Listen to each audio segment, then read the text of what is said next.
A new world order under Iran. Well, global leaders most likely shudder at that thought, but President Ahmadinejad's not joking.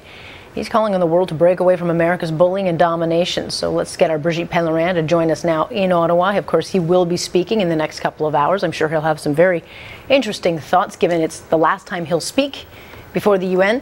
And of course, it's Yom Kippur, and we certainly know what he feels about Israel. And earlier you were asking me if the U.S. had ever walked out, because I expect Canada won't walk out on his speech this morning. The U.S. last year did in fact walk out on him when he was saying that the U.S. was using the excuse of the mysterious 9/11 incident to wage war against Afghanistan and Iraq, and then went down from there. The U.S. left, and they were followed by 30 delegations, including of course Canada, Israel, and a bunch of others. So it will be interesting to see this morning if the U.S. remains, for how long, at what point do they leave, and if they do leave, which I do hope they will, and you know, who else leaves along with the, as I said, the Canadians, I'm almost certain, will be also leaving the room and simply boycotting his speech, and we'll see how many other countries as well. But yes, yesterday, as you were saying, he didn't get tripped up in the diplomatic niceties, calling for a new world order. Here's what he said in an interview in Farsi, which was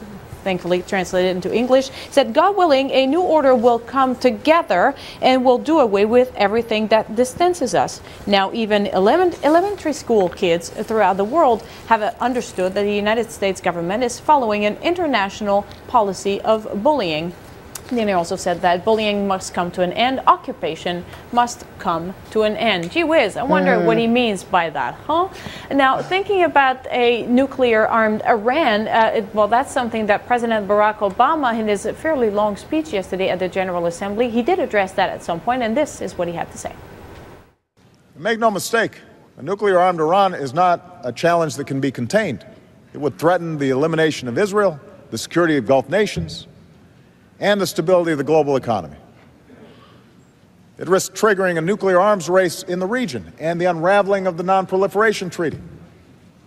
That's why a coalition of countries is holding the Iranian government accountable. And that's why the United States will do what we must to prevent Iran from obtaining a nuclear weapon. You know, that sounds good, but it goes only so far, because he also mentioned in that speech yesterday that he still thinks that diplomacy can work in this issue, and that there's still time to make diplomacy work, although this time is not unlimited, which amounts to not saying much of anything. Now, a lot of us, and I count myself among those people, think that Barack Obama is all talk and you know, no actions. And yesterday at a campaign stop in Ohio, Mitt Romney certainly expressed what a lot of us are thinking in that regard. Take a listen. Words are words. You need to show the kind of action that suggests to them that we're serious about what we're saying. And those kinds of actions would include, and should have included from the very beginning of his administration, crippling sanctions, indicting Ahmadinejad under the Genocide Convention for incitation to genocide, treating the diplomats of Iran like the pariah they are. And in fact, you know, Alex, this is something where Obama came up short. There's not that much action to, you know, to go with his words, which, as I said, they sound good, but unfortunately, words are not enough. No, I mean, diplomacy, I guess the time for that was many years ago. Now Iran is that much closer to developing and completing the missile. And as Obama was speaking, cheeky Iran launching those missiles, practice missiles, you know, lobbing, I guess, off warnings.